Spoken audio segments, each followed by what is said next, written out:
മനുഷ്യൻ്റെ സോളിൽ 3 ഘടകങ്ങളുണ്ട്: മനസ്സ്, വികാരങ്ങൾ, ഇച്ഛാശക്തി. Mind, will and emotions. ഈ 3 ഘടകങ്ങൾ പ്രാണനിലുണ്ട്.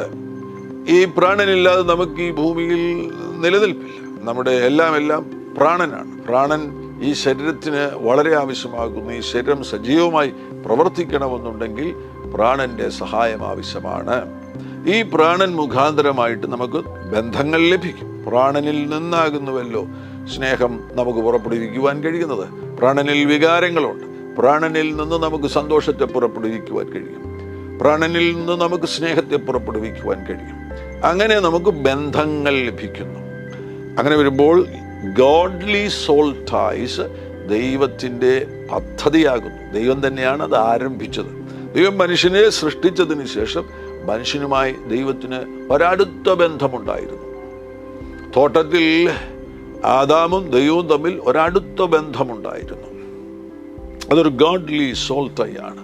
ഇന്ന് നമ്മൾ കർത്താവാകുന്ന യേശുക്രിസ്തുവിനെ രക്ഷകനും കർത്താവുമായി സ്വീകരിക്കുമ്പോൾ നമുക്ക് കർത്താവുമായിട്ട് ഒരടുത്ത ബന്ധമുണ്ടാകുന്നു. അവിടെ നമുക്കൊരു ഗോഡ്ലി സോൾ ടൈ, യേശുവുമായിട്ട് നമുക്കൊരു ഗോഡ്ലി സോൾ ടൈ ഉണ്ട്.